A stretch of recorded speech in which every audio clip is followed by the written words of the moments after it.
I tell people, like, my thing is I tell people, like, look, take care of you and your friends and your family around you and just have the best time of your life. Do everything that you love doing and just fucking enjoy it, bro.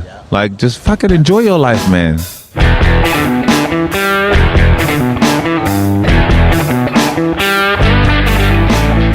Welcome to Pirate Life Radio, y'all.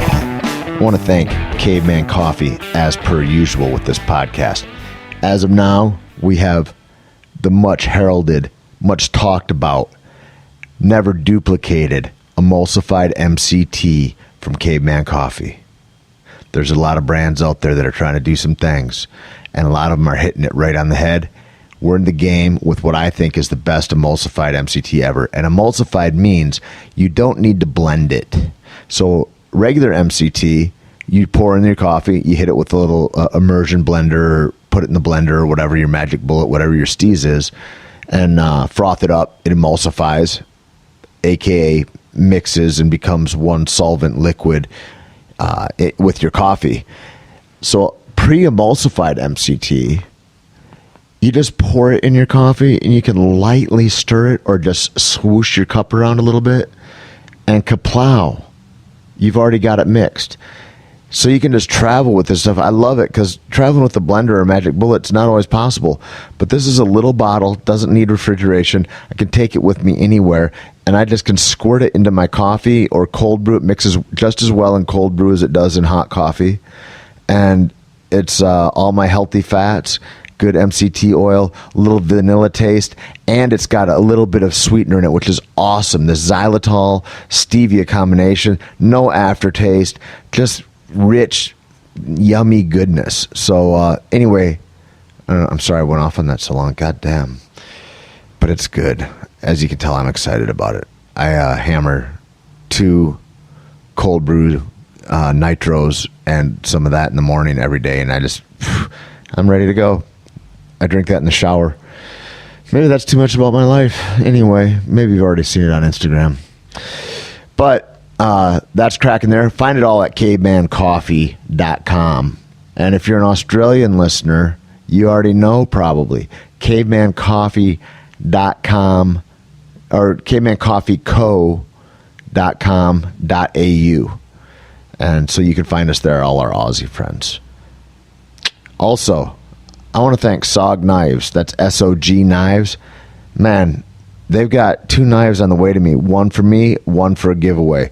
And I just hit them up because it was one of the carries that I use on set all the time. I always take this thing with me. It's a nice little lock blade and it opens easily. It's lightweight. You don't even notice it in your pocket, and it's substantial enough when you need it. And it's lasted, I must have had the thing 15, 20 years. Like, it's forever.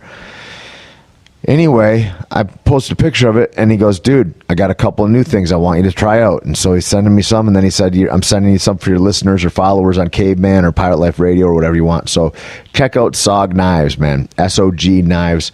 They're badass. And I really love them. And also want to check out a brand new little sponsor I'm trying out, and I've checked out their watches, Rockwell Watches. If you look at Rockwell Watches on Instagram or rockwelltime.com, man, they've got both awesome watches and awesome glasses. They've got these sunglasses that are fire, man. Really beautiful, well designed, well made, and they look really good, which is, maybe the only important thing. That's what I always tell girls in high heels. I'm like, you know what? That shit might be uncomfortable, but you're doing it right. And also, if you're one of those girls in high heels on Sunset that takes those shoes off at 10 o'clock, you've already given up. 10 o'clock is all you got. Leave those torture chambers on till at least midnight. Please, get your shit together. Anyway, and Christian Louboutin, can't you maybe make some shoes that don't kill a girl's feet? Maybe something she can work out in, a little cross-trainer heel. I don't know. Listen, I'm no biologist. I don't know how to make all that stuff. But Rockwell Watches, they know how to make watches, and they're dope. And they've been really, really fantastic. Also, I want to thank Onnit, as always. I've been healing up. I get dinged up here and there. Their maces, man, just going through light range of motion. A lot of times I get hung up in these ideas about what my fitness needs to look like, and if it's not like a huge strain and really at my top capacity, I'm not super impressed with the work that I've done. And maybe that's more of a self-esteem problem. However, the maces just get me moving, get a full range of motion moving.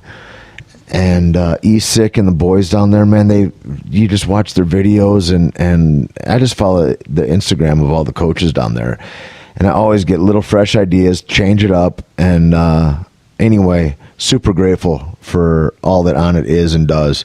And I rarely go to sleep without Alpha Brain. I know that Rogan talks a lot about it, about I focus better in the day and this and that. I don't know about any of that because I'm so caffeined up, I wouldn't be able to feel that anyway. However, I take 6 of those Alpha Brain before I go to bed, and it is a rocket launcher into outer space of dreamland. Fucking beautiful. Now, if you mix that with kava, you're going to get some strange results. So don't do that, maybe, because that's some funky dreams that take you on a whole nother twist. But Alpha Brain, man, helps me sleep restfully. I wake up refreshed. I think I don't know any metrics on this, but it feels like I'm in REM sleep, which is the restful, nourishing sleep where you really get restorative health. I feel like it happens quicker and stays longer. I sleep densely through the night, and I sleep a good 7 hours, 8 hours if I'm undisturbed, and it's awesome. So I want to thank those guys always. Who else? I always hate it if I'm missing somebody. I even wrote down a little list, which of course I just freestyle. Black Ops Marketing. All things, when you see awesome Caveman Coffee booths, just check out blackops.pro if you want. Like the best guerrilla marketing team in the world. If you got a real company, you want to go to a trade show, you want to do any kind of booth anywhere, and you got a budget, they're fucking dope. blackops.pro. Also, my homies at Roots of Fight, man. The best shirts, hoodies, they're going into Roots of Basketball, Roots of Hockey, all types of stuff. Look at rootsoffight.com, Roots of Fight on Instagram. Super rad. Also want to thank Epic Brand for all the awesome bone broth. I've been on a bone broth fast, and I haven't eaten all day, and then I drink a bone broth at night, and I wake up feeling great, energized. I just went off the rails so hard. I mean, I was in Mexico for a week, you guys. It's just tacos galore, corn chips, like just carb load city. Then I got home and I was like, ooh, glutinos, that looks awesome. I can have gluten-free pretzels, and I ate all the pretzels that Whole Foods had to offer. I tried to keep it keto by dipping all those pretzels in goat butter, but I don't think I was doing it right, you guys, to be honest. So a little fast is in order, and I'm going to get back on that keto train. And also, if you're in New Mexico, remember, come check out all my family over there at Undisputed Fitness. Undisputed Fitness on Instagram, undisputedfitness.com. And we got 10th Planet Jiu-Jitsu there. Ruben Rivera leading the ship, strangling fools. We got little Wheezy Wee, Luis Castillo, who's a savage. He's like a miniature Gary Vee, but with ability and actual substance. And he's fucking phenomenal. He is out there running both a little coffee shop that I've got there in the gym and our strongman program. And he's just a young kid that's just a leader, man. And he's fought through injuries and overcome. Just impressed. But this is too much about Wheezy. Sorry, Wheezy, another time. And CrossFit, full CrossFit regimen over there.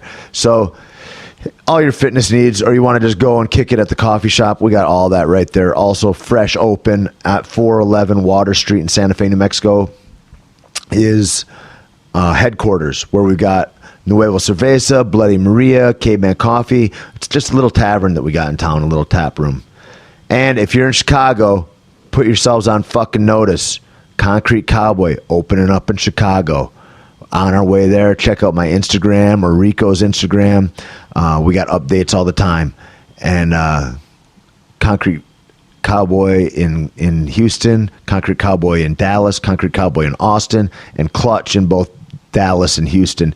Clutch just opened in Houston. They're killing it, man. Dan Wirk over there and Carly are just wrecking shop. So if you're in the area, you want a good time, good party, good food, please check out my people. Good to be back. A little hiatus. I was down in Mexico to film a show called Fear of the Walking Dead, and that was a fantastic time. And then I got to see my buddies over at this cancer remediation hospital called CHIPSA Hospital. And I got to do hyperbaric chambers and ozone therapy on my blood and enemas and all kinds of crazy stuff that a guy like me from Michigan would never generally partake in, nor have the ability to even seek that stuff out. And it was awesome, eye-opening, just made me think more about, taking care of your health today preventatively so that you never end up in places where you have to take care of it because you're chronic. Such a wonderful ethos to go through life being aware of those kinds of things. And it was fantastic. I had the best goddamn tacos in my life. There's this little place, kitty corner. There's like a taco stand every 14 feet. And so when somebody told me, they're like, dude, you gotta go to this taco place. I was like, is it that different? How different can it be? Anyway, I don't know how different it can be. I only went to like 15 taco places when I was there, so it's a small number that I have from which to base my opinion. However, these guys were known for their carnitas. Hands down the best carnitas I ever had in my life. I had lengua, I had buche, and carnitas tacos, and god damn, they were delicious. And they also even kind of got health conscious down there, which is weird because you're in like a plastic awning over the top of you. There's an open fire, and there's all this meat just getting slayed. And dude's like, one tortilla or two? Because, he's going, clearly this guy's keto, and I don't want to fuck up his carb ratio by giving him too many tortillas. Even in Mexico, they're catching on. They're getting it. And it was fantastic. People, the job was fantastic. I can't really say anything about the job until it comes out in a couple weeks, but it was a lot of fun. At first, I thought I was going to be in the river, the Tijuana River, which is not a place where you'd want to be. We were nearby it, and oh my God, if the wind blew wrong. Gag City, tremendous, man. It's crazy that whole thing. Maybe Trump doesn't know there's already a wall there. There's several walls there, actually. It's a weird place to be in where it's separated, where you're in another country. Like growing up in America's so big, it's hard to like discern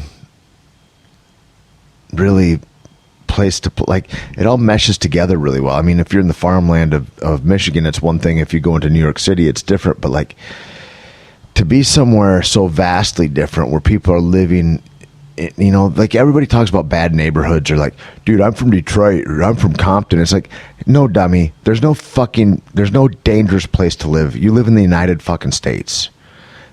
Haiti is something. If you're going to claim like how hard it is where you're from, you better be claiming Haiti or something like that, because that shit is horrible. Mexico, not Haiti, but not great. Not greaty. It's, there's the starkness of the difference of class systems, and it's really substantial. And it was a lot of cool people. It was a lot of good times, but at the same time, I go, we don't really need to let everybody in.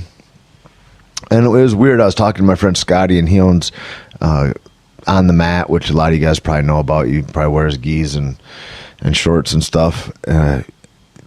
He was saying, do people that are having a problem with the immigration like laws, they must not travel anywhere.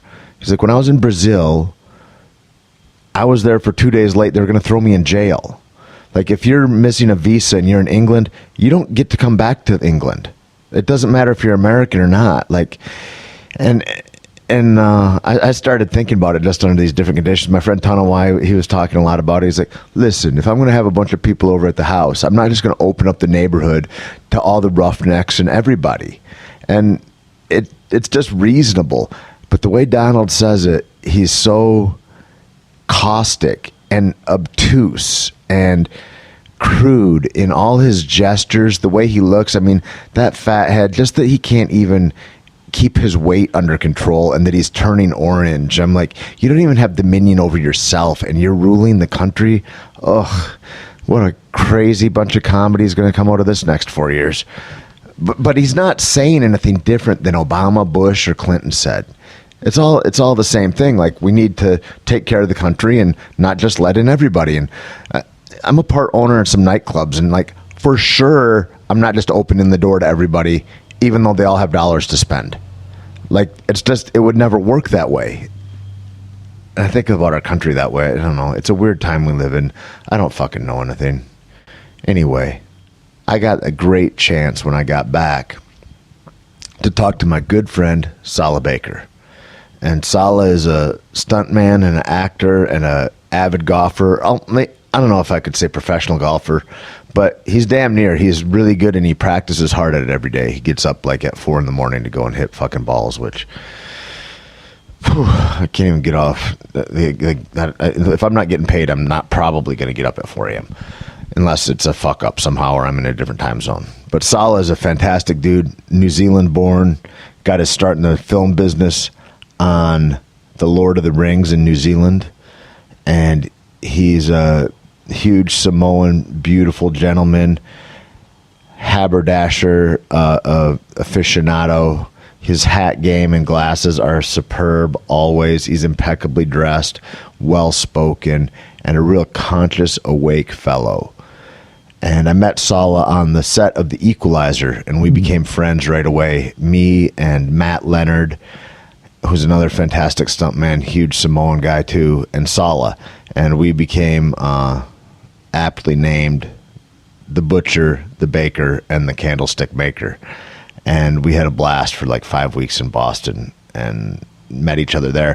First time I met Sala was a little bit, he's a big motherfucker, and he's a little froggy and this and that. And we're in the AD trailer signing in all our paperwork. And that's where I first introduced Sala to jiu-jitsu and, chilled him out a little bit.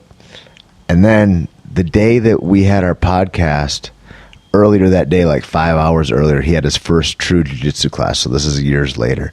And what an awesome journey to begin. And for an already really super conscious guy, jiu-jitsu is just going to explode him anyway.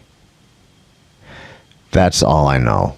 Sala Baker. You can find him at Sala Baker. It's SalaBaker. And I hope you enjoy it, you beautiful humans. Thank you all for listening. I hope you have a great, great motherfucking day. And please, go hug some goddamn people. Do it like it's your job. A big Tait Fletcher. Powerful Tait Fletcher.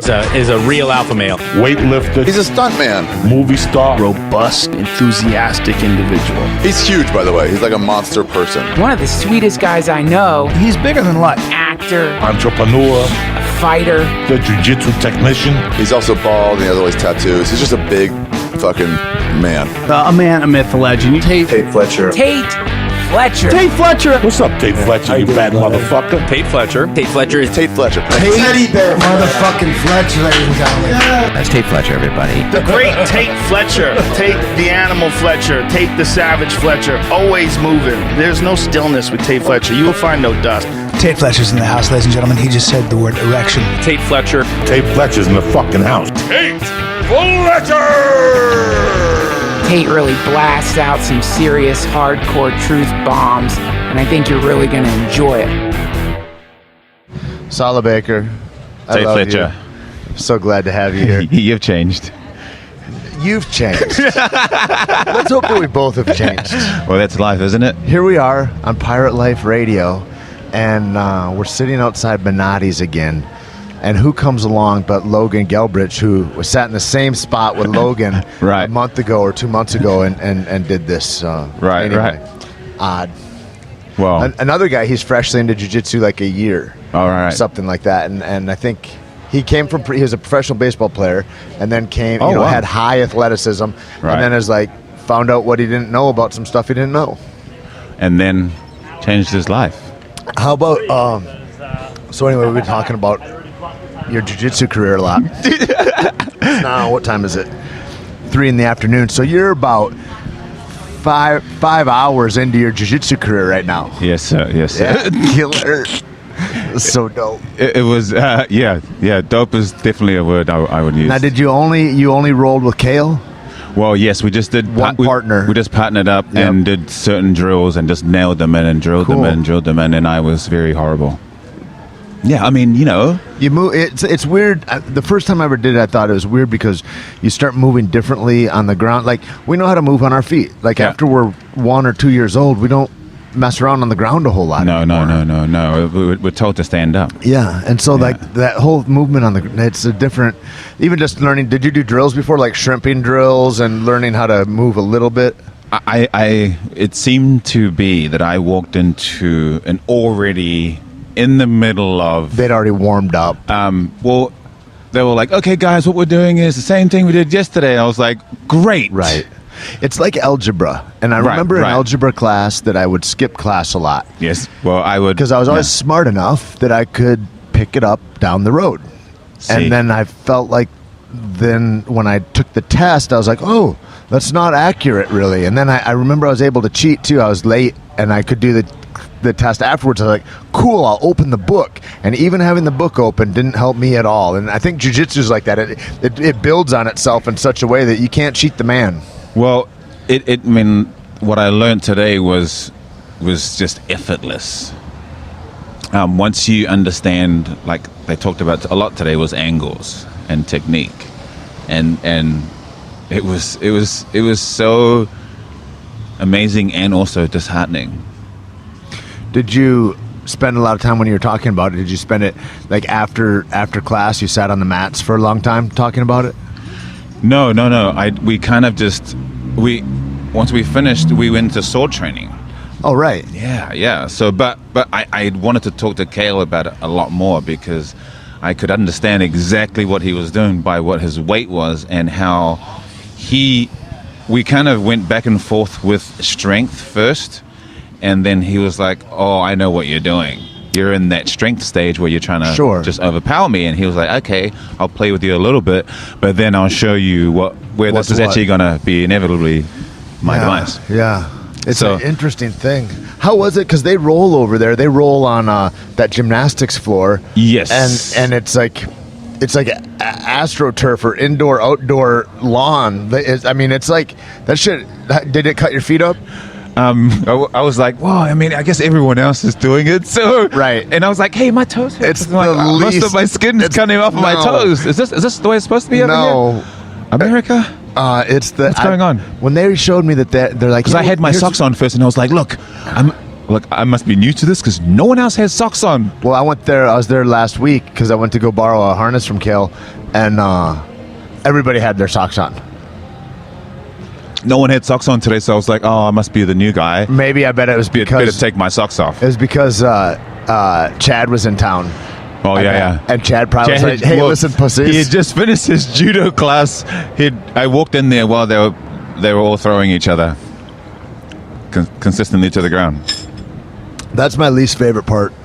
Is I like judo to know how to avoid judo, and then I don't want anybody to throw me to the ground. To be the dummy, to be the tackling dummy for judo is horrible. Right.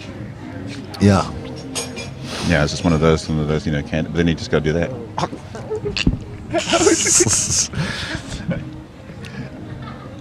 So, are you going to go back tomorrow? Absolutely, bro. I'm going every day. Every day. I'm going every day. Yeah, killer. Because it just now in New Zealand, did they? No, not really. That wasn't a part of the culture there at all. Well, no, there's a big jiu-jitsu culture there. But not since probably not when you were growing up.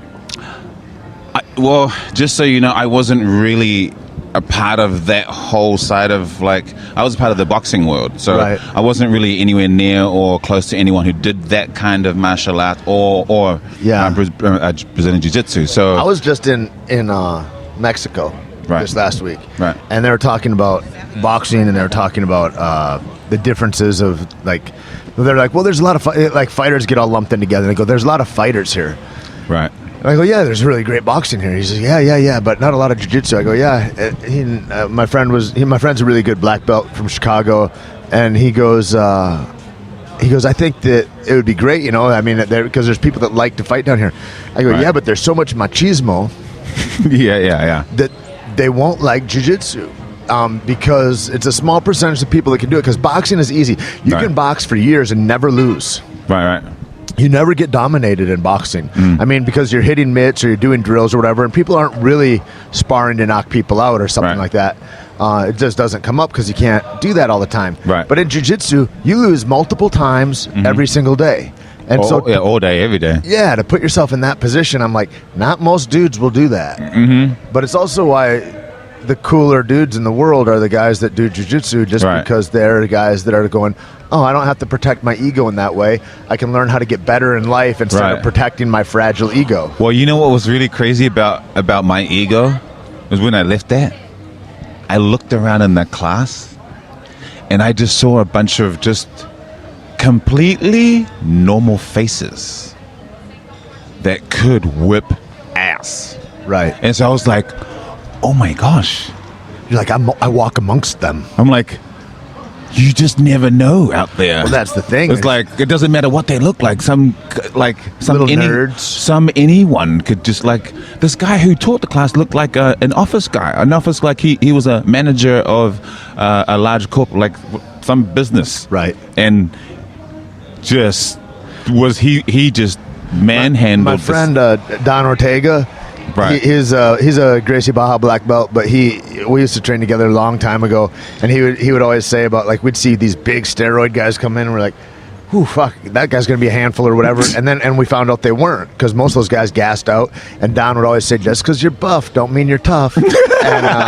and you'd see these guys that are these unsuspecting killers that are out there. Whoa. It's like, what's that guy do? Is he like an assassin for the CIA? No, that's an orthodontist or what? You know what I mean? He's a realtor. Well, it made me think, this is great for a lot of people, because it can help a lot of people who are not typically confident, right, or have that kind of confidence to hold themselves in that regard. Well, so here's another thought.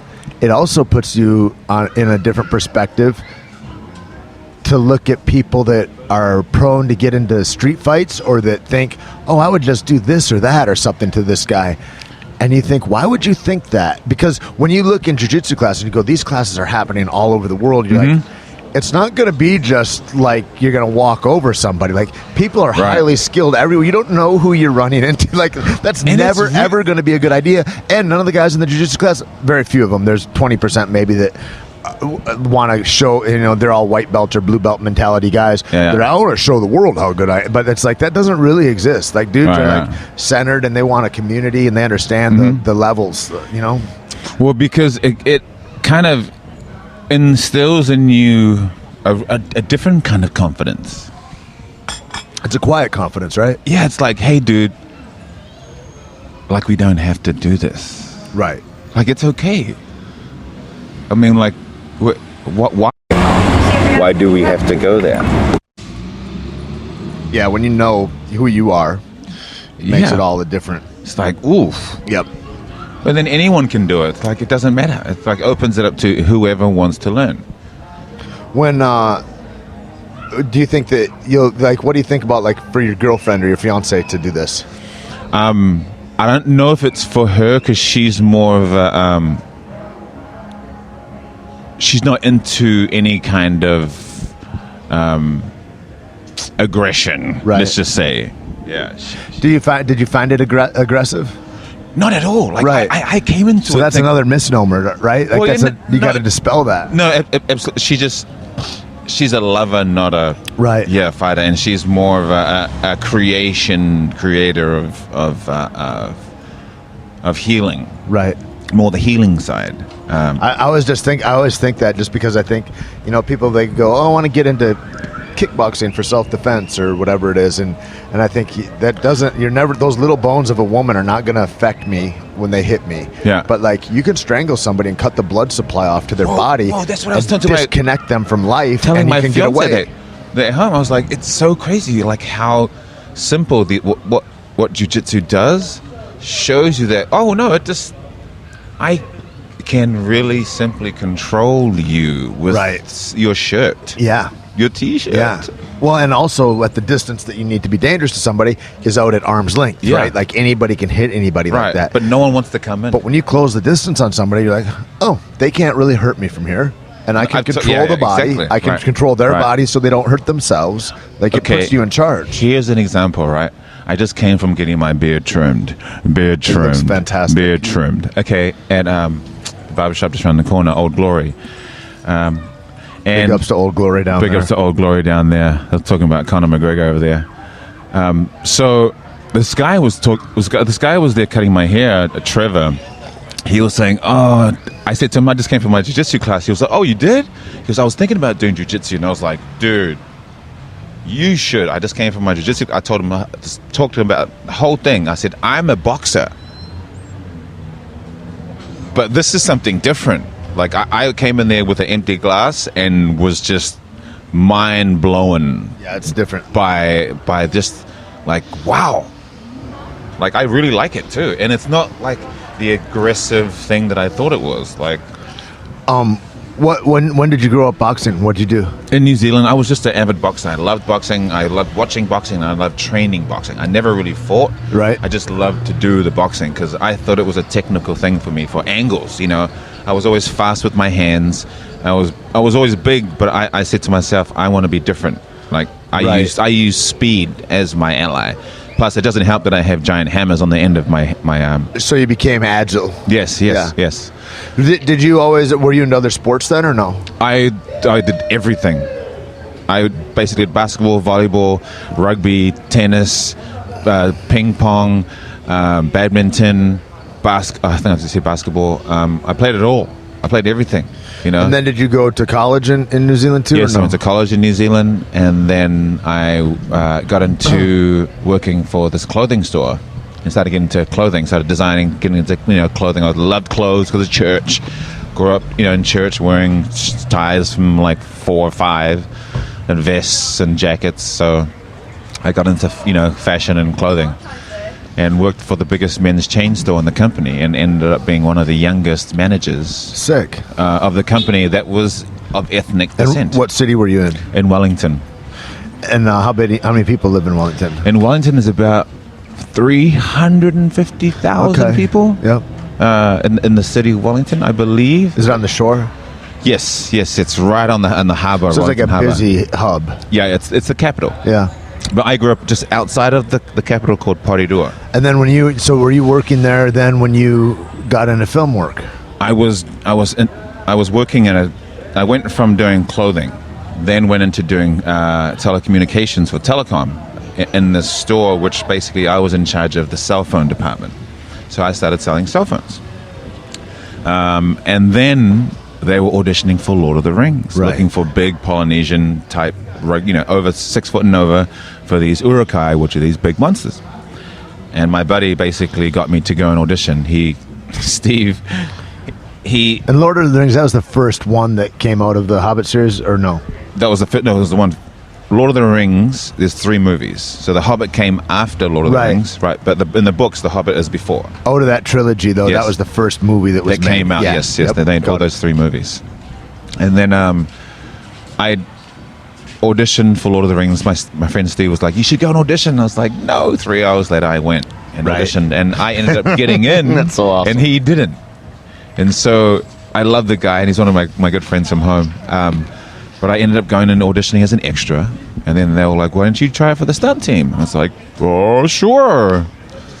And so I auditioned, and that was just an audition of like movement and stuff like that? I didn't even know, so I went there, and it ended up being a 5-hour audition.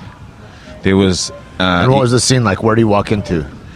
Basically, you go into this giant... It was at a barracks, like in an old army barracks. So they had this whole field where we did fitness for like 2 hours. 2 hours, and then we did auditions. We had to do fights. We had to put fights together. We had to jump off ladders. So like you would pair up with a partner, and like you and I would just put a fight together, and basically, and then we had to show it in front of everyone and do it, and then you would get graded on that, because you had to be like, okay, you have to make it right now, 15 minutes, put a fight together, and you have to show it in front of everyone. Now my guy smacked me right in the mouth and stopped and stared at me, and I was like, "Keep going, dude." That's awesome. Auditioned 147 people for the stunt team, and only one got in, and I ended up getting in. And then they ended up so you were one out of 150. 47, 147 I believe was the number. But then we needed more guys, and they ended up going to a martial arts school and getting the other 5 guys, which I ended up being one of my best friends. So, and then I got into Lord of the Rings, and it was this whole kind of 19 months of full-time working on Lord of the Rings with all these amazing people and crew from New Zealand. 19 months you were steady on it? Full-time. That was the best job you ever had then. I went from selling cell phones to making, I think it was... To a millionaire. 40 basically in New Zealand. Fuck, I went man. from making like $42,000 to making 108. Crazy. Like overnight. Yeah. I was like, what is this business? Yeah. Yeah. And fun. Dude, traveling everywhere. And then I got onto the convention circuit because I ended up landing the Lord of the Rings, the Dark Lord Sauron. I am the Lord of the Rings. Wow. So I ended up getting that role, which I ended up going to Comic-Con in San Diego. So that's what brought you to America. New Line, yes, absolutely. So New Line flew me over to Comic-Con in San Diego. And I ended up there doing like Comic-Con with Elijah Wood and all the crew. And I was like, wow, I hadn't seen them in a long time. It was good to see them. But Comic-Con. Right. I was like, what? And then lines of people looking for autographs and hundreds pictures. of thousands. Crazy. Everyone knew my name, and I was like, oh, what? That's awesome. I had no idea. And so then what? You were like, maybe, when does the thought come, like, you're like... Immediately, like, days later, I was like, it's always hot here. It never rains. Right. Everyone knows my name, and this is amazing. I got to call mom and tell her I'm not coming home. I went home, like, weeks later. I was there for 2.5 weeks. I was like, this is just amazing. I have to come back. Went home, sold everything. 2.5 weeks. Sold it. I ended up with 4,500 New Zealand dollars, which is like, at the time, 2,600 US. And just flew here with that and was like, okay, here we go, LA. And then ended up jumping from friends of Elijah's, friends to couches what's your first move? You get in, you need a place to sleep. Yeah, I just basically went to friends, and then I ended up meeting this guy, Cliff Broadway, who is who runs the OneRing.net website for Lord of the Rings, and he's a huge fan of Lord of the Rings, and also runs the website, and just a really great friend of mine, Cliff Broadway. So he ended up housing me in his house on his floor. He was like, dude, I don't have anything to sleep on, but I have a living room. And I was like, sir, that's amazing. You're like, yeah, space under a roof. I was like, I don't know, this is a fan thing. I'm like, not sure, but... Are you afraid he's going to try to fuck you or something? Yeah. You're like, you don't know. I mean, because it could be anything. I mean, nothing rude against you, Mr. Broadway, but, you know, it's weird. Yeah. And so... It's like akin to meeting somebody that's like a fan off the internet, and they're like, yeah, dude, no, you could totally come stay at my house. You're like, I really appreciate that. Like, that's a gracious offer, but it's with some trepidation that I'm going to just reflect on that. Absolutely. But he housed me, gave me a place to stay, and I had an amazing place, and did the ramen noodle thing. He what? You're right, sir. Absolutely. Ramen noodle? I didn't have very much money. So you just had... So basically, New Line gave me $1 a signature. Right. And gave me basically $340-something, $350. So I signed 300 posters, right? And so I was like, man, I got $300. They gave me $350 to sign these posters. Right. And then I met this guy. How do you eat for 3 weeks? To me, $350 back then. Yeah. That's 16 years ago. Yeah. It's a lot of money. And so I was like, wow, they're asking for money for my signature. And then comes my good friend now and genius legend to this day and will ever be, John Alcantara.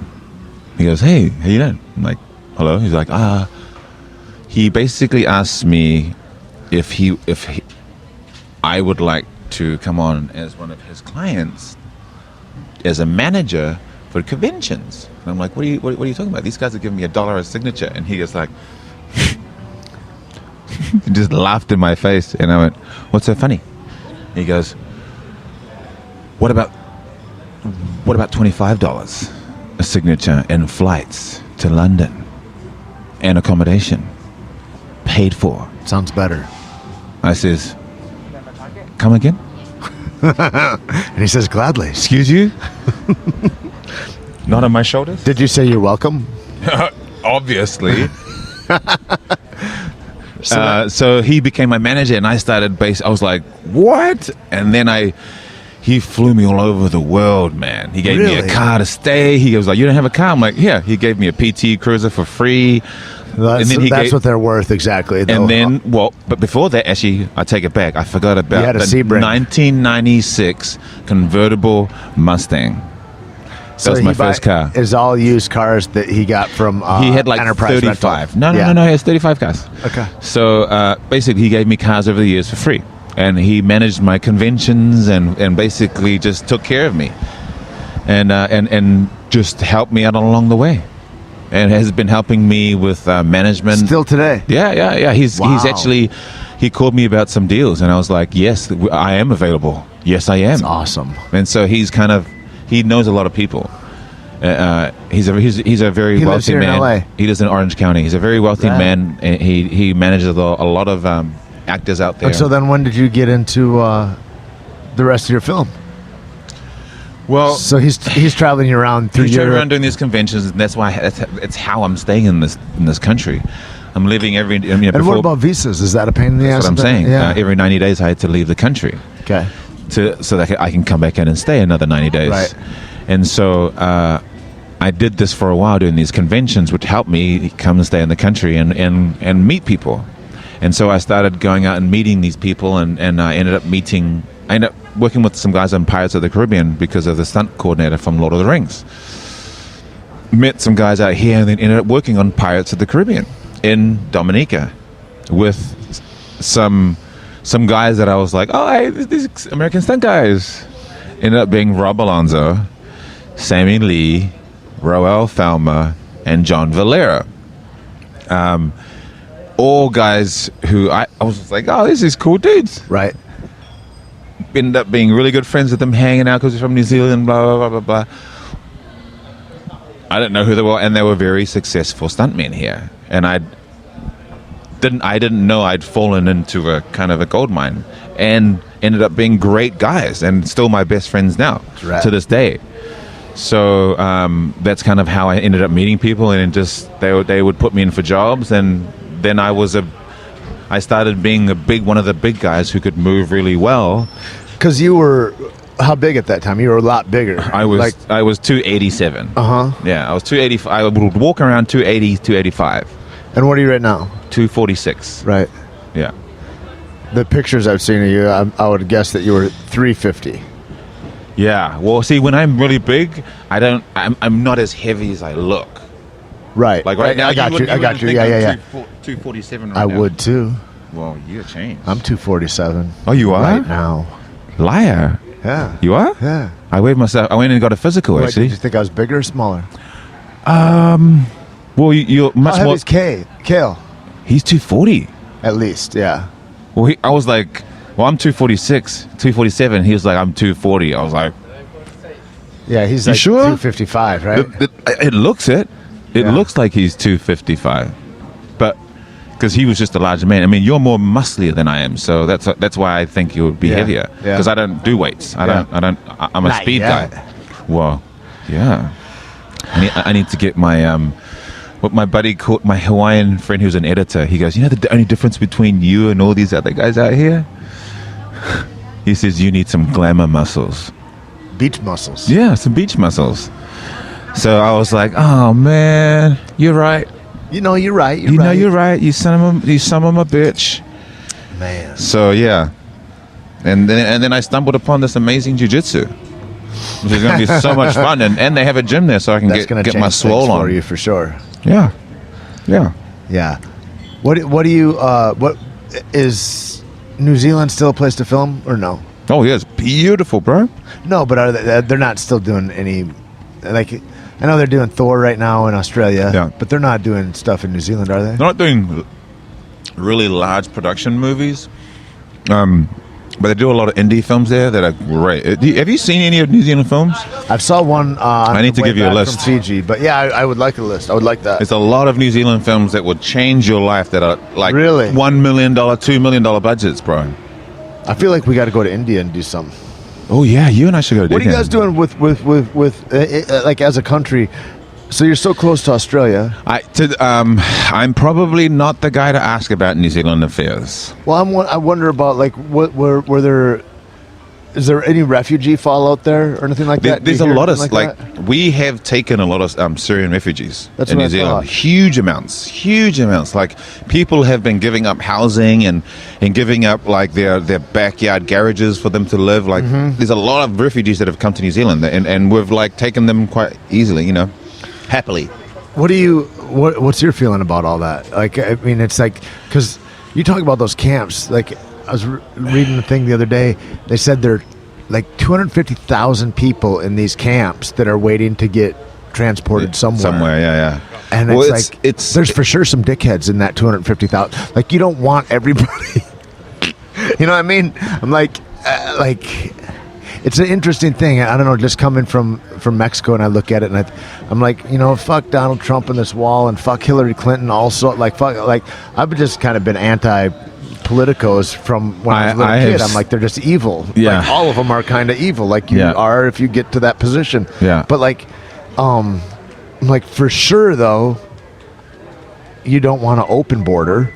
No, because that just is like that's mayhem then. No. I mean, but the thing is that we can't, at the end of the day, but you can't turn your eye you to can't it turn your, you can't, I mean, it's still humans. So I think about it as so then I think what's a real solution is how do you make that an economically viable place instead of bombing all these places? How do you make them economically viable areas that they don't have to flee?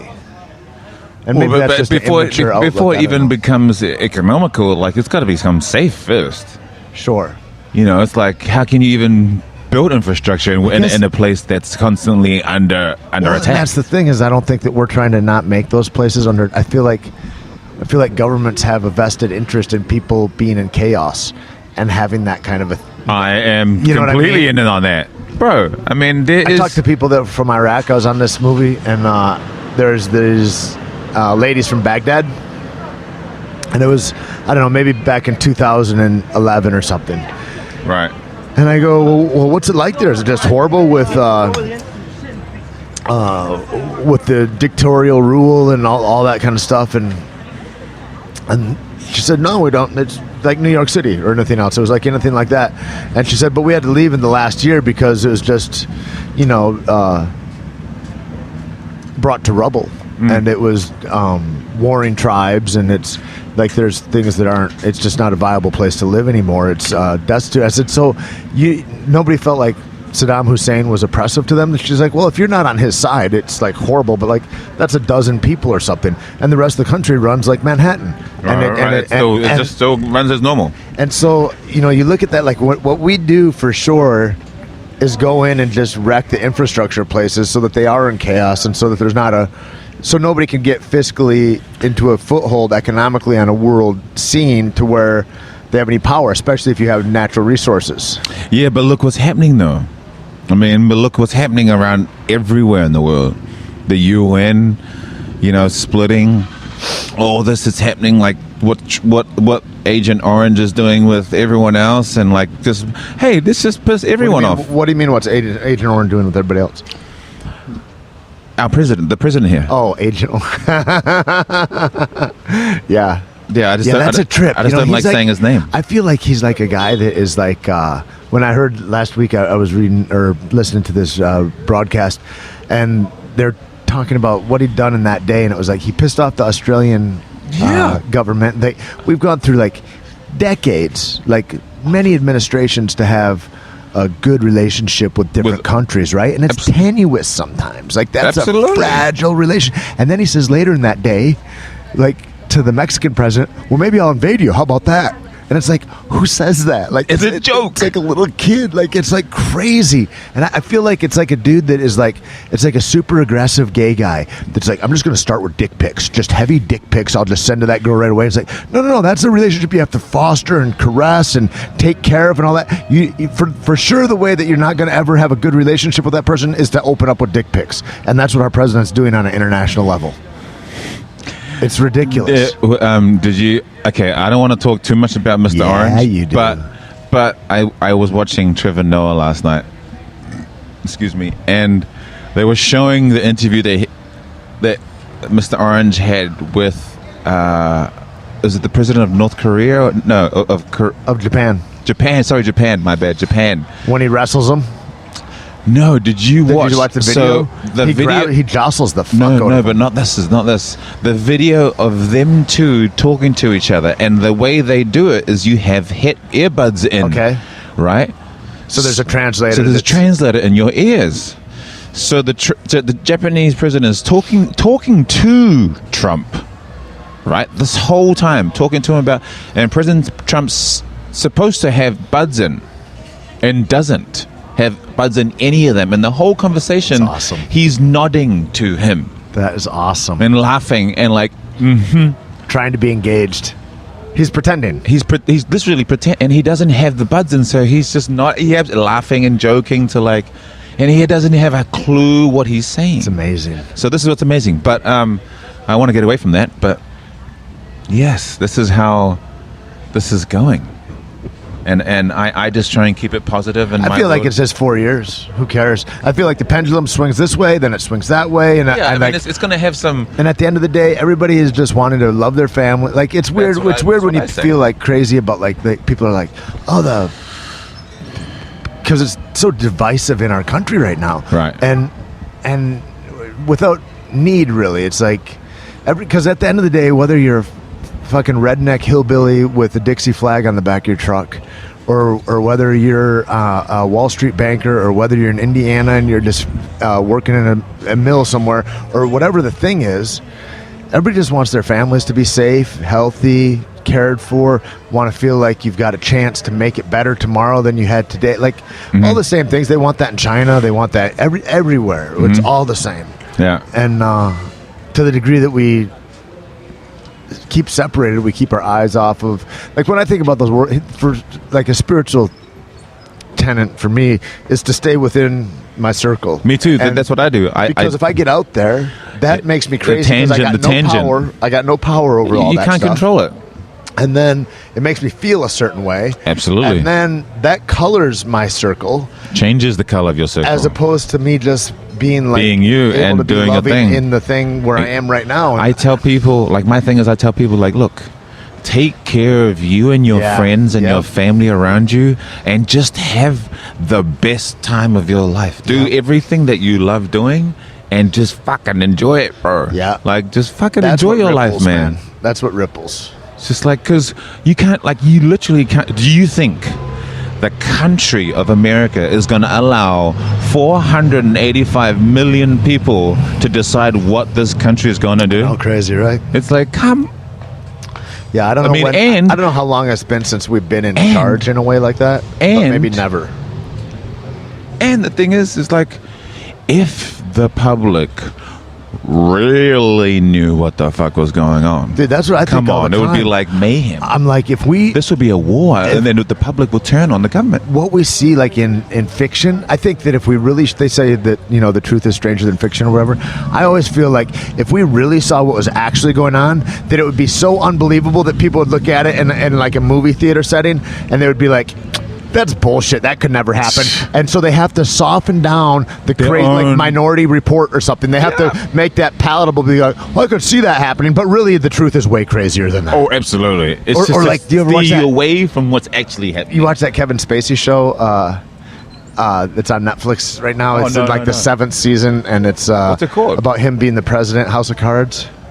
Oh yes, no, I have seen that, and I'm like, and that's crazy, bro. And you're like, the truth is probably way crazier.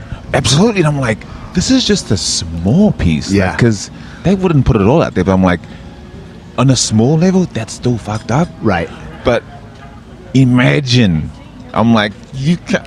I mean, it's all coming out in movies recently. What history has done to the world and humanity, but it's kind of really disheartening to see like what humanity has done to itself. What was a change in your life when you got calmer, more peaceful, more felt like at ease or in the stream of a consciousness of a universal river here? Recently, because you weren't always this way. Recently, maybe about 4 years ago. Yeah, 3 or 4. Like right when I met you. Around about, yeah. Because I'd never known you to be different. Yeah, no, exactly. You knew me as I just kind of became like enlightened, Right. and became like alive and like awakened. And so what happened? I was a heavy drinker, and I was party a lot, and then obviously partying brings to more other partying, and kind of lost myself for a while, and just was like hiding from other things that were happening in my life, and you know, was down the rabbit hole for a little bit. Yeah. And kind of my roommate, I was living with a New Zealand roommate who was in costume from New Zealand, and I was going out late and coming in home late, and then just waking up late and then going out again late. Not producing Not anything. just being just like wasting everything. And she started saying, "Look, bro, as a typical Kiwi would do, that's why I love Kiwis. It's not a halfway house, bro. Like, what are you doing? Like, what's going on?" And so she kind of straightened me out and was like, what's going on? Do you need to go to AA? So I went to AA for a little bit. Really? Yeah, absolutely. Wow. I went to AA and kind of sat in there and was like, wow. What did you learn? I learned that, that it is a poison. That it controls people, that it doesn't need to be, and it's part of the governmental thing that's been happening for a long time. They put it out there. But I realized that it wasn't literally the alcohol. I realized that it was some family issues that were happening at home that was driving me to something to hide all of. It was driving me to something that I was hiding behind the alcohol. I was like, the alcohol was going, nope, don't worry about it. Just go be over. So what you learned was that you weren't alcoholic, but like you got valuable lessons out of it? Absolutely. I was like, I realized what I've been doing to myself. I've been hiding in a device that made me the happy one that everyone wanted to be around. Right. And it was like, and then I'd like to buy drinks for everyone too. Right. You know, I fell into that. It's like a cheap way to get a shine going. Exactly. Yeah. And I was already a confident person, but because when I drink, I become a happier and more outrageous, fun person. Can't even imagine how loud you'd be. Exactly. And I'm already a slightly, gregarious would be, to say lightly. Yeah. So imagine with like, let's just say 3 bottles of vodka. Yeah, we don't want that. Like I would sit there and the thing was, and plus that, oof. And so it wasn't good. Yeah. And I was like, my roommate was like, we need to get you back on. And we just start eating better. You need to stop. And then I went to basically AA, and I was like 6 months in, and I was like, I figured it out. It was the alcohol was the device that I used to escape. It's like a tool. Absolutely. Yeah. And it's weird sometimes how we use tools that are not to our benefit, right? Well, we'll but use the tools thing for our own was, destruction. unfortunately, I was raised in New Zealand, which has a large drinking community. I saw once we're warriors. Yes, and unfortunately, You're like the father in that, right? No. No. I just get really loud and obnoxious, and I push people around, and I don't even know I'm doing it. Right. Because I'm just like, hey, right. bro, And you're big as shit. Yeah. And so people are like, dude, can you fucking calm down? I'm like, I'm happy, dude. I love you. And they're like, you're too big, man. Yeah. And so I always think that I'm normal. Right. But I don't know I'm actually a large person. It's until I see myself in pictures. I with don't people, think I think I'm tiny. Oh, I had no idea that I was that much larger than that. Looks weird. And then when I go around other large men and they call me, hey, what's up, big man? I'm like, you're fucking huge. Yeah. Why do you call me a big man? That's what was cool on Jumanji. I was there's I don't know 5 or 8 guys or something. Like there's like Bubba and Derek Graff and these guys, and I'm like, I'm one of the small ones here. Yeah, I know. It was first time. And so it was like, wow. And it just changed. I had to change my whole outlook on life again. And I was like, I started running up a mountain, Runyon Canyon. I started doing that a lot. So you put discipline into your life. Well, I stopped wasting time.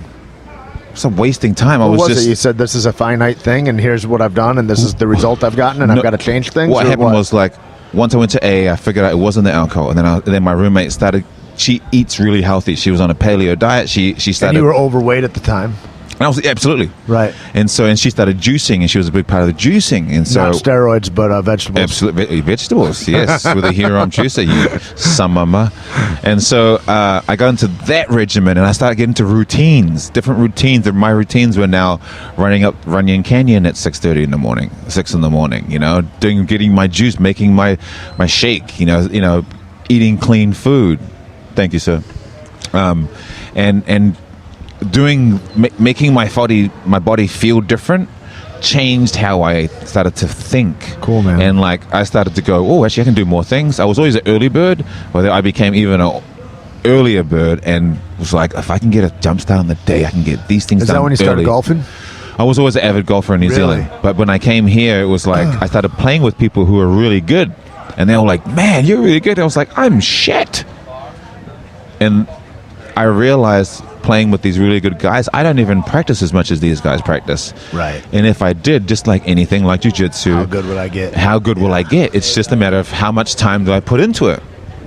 So now I get up at 4 o'clock, and I'm at the golf course by 5, Jesus. and I can hit the first tee ball at 5:05. Unless I'm getting paid, I'm not up at 4. And so I can get everything, my golf training done When do by you go to bed? 8:39, like midnight. Wow. 8:39. Then now I finish my golf at 8. I go. So you're 4 or 5 hours of sleep a night. Yeah. Crazy. And I have to smoke weed to calm me down. Now, how much do you smoke? You smoke right when you get up in the morning? Yes. So before your feet hit the floor? Or No. I get up, drink my have a water. coffee? No, I have my water, and then I have my tea, and then I smoke, because my smoke gets my creative going. It gets my brain going. Whoa. Oh, that's a good idea. Like our idea of our Right. TV show, Right. Which I really want to get going. By the way, that's do it. another little. Let's get this dude the from side thing going. Orange County on it.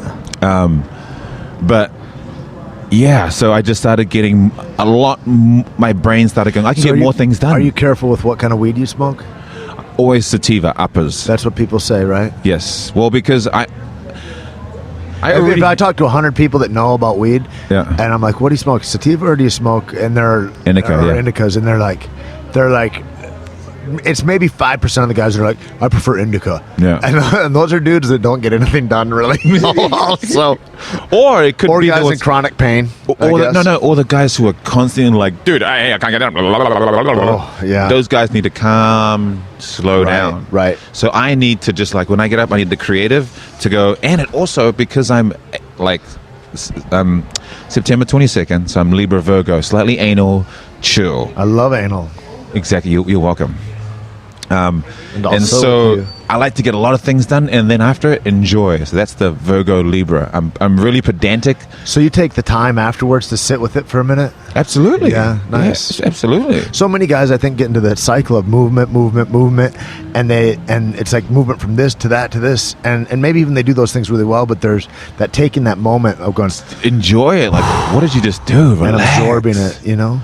Like, and for me, like, first thing in the morning, my post is like the sunrise coming up. Yeah. It's like magical to see the earth wake up with nature, and it's changing the sky, and while I'm doing what I love doing, and then do you feel like it's doing it for you? Like that the sun rose up to meet you, and no, it's a personal interaction with the world. No, I believe I got up early enough to see this amazing thing happen every day, and thank this sun for giving everyone as well as us light in life. What do you think about death? Death is wonderful if you enjoy it, if you understand that it's just something that happens. Like, it's inevitable. I just had a friend pass, Right. He's was a fighter, and then he is a stunt guy for a while, out in New Mexico. I think I saw Tommy that. Truex. Right. I don't blonde know hair, him. Really, he looks but like Captain America. Right. And somebody said that he got like an asthma attack. I'm like, nobody dies from asthma. And I knew that he had he had a lot of trouble with drugs in the last year, and that was a new thing, I think, for him. And maybe it was just something that got away from him a little bit. But I don't really know. But everybody's, even people, you know, it's like if you're cousin's brother's ex-girlfriend's new boyfriend just killed himself, and then everybody's at school the next day going, dude, I can't believe that he was my best friend. I talked to him that one time at the football game. And all these tangent people that are like, and everybody's super sad, and like the way people are cleaved to drama and really wanting to be like, and I'm like, that is a little silly, and then people that actually didn't even know him and all that, I was like, I don't feel sad. But that's instilled in you from childhood. Like training. Yeah, look at what's on TV. Yeah. I just don't feel sad. I guess I feel like death is like a door we walk through, and I don't think it's an ending. I feel like there's an immortality that happens. So what happens in New Zealand also happens in New Orleans. Is it a religious place in New Zealand?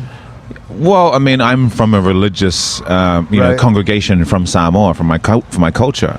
From where I'm from Samoa. Did we give you guys Christianity? We let you do that over there, or what? We meaning America. the wellspring. You've only been around the wellspring of the Earl. You've only been around for 3 or 4 clicks, my friend. Okay, got it. But I am learning a lot from you. Thank you. And your 3 or 4 clicks around this earth. You don't know how long I've been around. No, what do you? I'm not referring to your. Yeah, me. Your existence. Okay. Anyway, so. What's the religion of your family? Christian. It is. Yes. Okay. We're a Christian congregation from Samoa. And then like the Mexicans, they have like their Indian culture, and then they have Catholicism laden all through Indian culture? Right? Oh yeah. The original Aztecs and stuff, and the Mayan, like it's all that, and then it's all the rape of the Spaniards, and that's what we have in Mexico. You know what I mean? So anyway, but like. I talk to guys and they say they celebrate both, and they do it more as a celebration, not as a literal meaning in a way. So is that like similar in Samoa? So what happens in New Zealand is we celebrate because when someone passes or moves on, as we do, we don't mourn what happened. Like we understand that they have passed, but we also enjoy what their life was, like what they did in that life. We don't mourn that they've gone. I mean, we all have to go at some point. Like in Avatar, once you pass, you have to give that body back. Right. You have to give it back. And I remember when I left, I met these guys up in Portland. I lived up there for like 6 months, and I met them, and I'd left New Mexico, and I was like, there's no way I'm going to meet anybody that is my best friends, like Adam or Neil or whoever. And then I go and I meet these guys up there, and I was like, God, I love it. And then as I'm driving back to Detroit from Portland, I was like, man, just when I get to know somebody, and then I got to leave, and I was kind of lamenting that. Right. And I thought, no, you stupid, you got it wrong. Mm-hmm. Like, thankful that you got to meet men like that. Absolutely. And give you hope that there's more men like that in the world and all that kind of stuff. And it's just like that whole perspective thing. Well, it's a change in perspective, because like what I say to a lot of people is the only thing that makes us different is not anything visual, right? There's nothing different. Okay, the only thing different between you, I, and any other man out there or woman, exactly, is how we deal with life. Like how we perceive it. Well, not how we perceive it, no. It's just, we all get the same lessons. It's just how you deal with it and how you react to it. Like you look at that dog, you could be scared, I could be happy. I go to pet it, you go to kick it. I mean, it's like, that is, the dealing with it is the external reaction of the perception, right? Yep, absolutely. And so, it's just how you look at it. Because in life, it's like, if something bad happens, everyone looks at the bad. Yeah, bad, in quotes. Well, that's what I'm saying. Yeah. See, that's how we've been taught. It doesn't exist. So look at the big picture and see what else is happening in that picture. Yeah, that's why it's so interesting when I asked, like, what was it always like that for you, or was there a shift? Because like the way that you, like, I see things like you see in a lot of ways, as far as like, there's not a good and bad. There's like, what meaning am I putting on it? Yeah, like, exactly. It doesn't mean anything. It's just what's occurred. Right. It's something just happened, and it's what you perceive. And I don't know. I've lived long enough, I guess, too, where I go, the stuff that I thought was the worst thing ever turned out to be my greatest asset. Awesome. And I was like, God, I don't know anything. All I know, that's why I always tell guys too, I'm like, I'm in the action business, not the results business. Mm-hmm. Well, I go in, I do the work, I try to do an upright, good job that I can put my name on, and then I fucking walk away from the result. Whatever happens, cool. Right. My fiance says, like, I'm a bit of a rush-arounder, because I like to get a lot of things done. I'm like, I need to go this and get this and this and this. 4 a.m. to midnight, Jesus. And so So when we're driving, I like to push the envelope a little bit. And because it's exciting. You're welcome. Yes. So, and I like to run the light, and she's like, just wait, man. Like, you don't know what's around that. Like, I sometimes tell people to close their eyes if they're a little uneasy driving. I'm like, you should just close your eyes then, because there's going to be some shit that happens that's going to shock you, and you're going to maybe think, "Ooh, that wasn't the best judgment," and I'm going to tell you it's fine, and this is what's going to happen. And you gasping is not going to help us.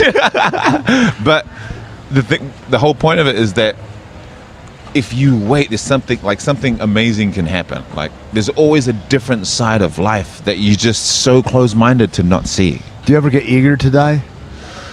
I've thought about, hey, like, how would I like if I died, how would I like to die? Sure. I'd like to like laugh my ass off and die. That would be, but it's not my choice. Right. But I used to think when I was a kid, I would like go off of a building and experience it all on the way down. Right. Like, I used to think stuff like that. Yeah. So I mean, I've thought about it, plenty of times, because because I've had my brother passed away at an early age. I was 15, and then after that, within 5 years, aunties and uncles passed at 5, and so death was upon us like at a young age, and I was dealing with it, and I wasn't dealing with my brother very well, but obviously when I got into teenage years, when people were dying, I started to be like, kind of felt bad, because I was like, oh well, it just happens. Like, you could just figure someone's dying, just enjoy it. Right. But people were like in an emotional state of mourning instead of enjoying. We get into a position where we're like,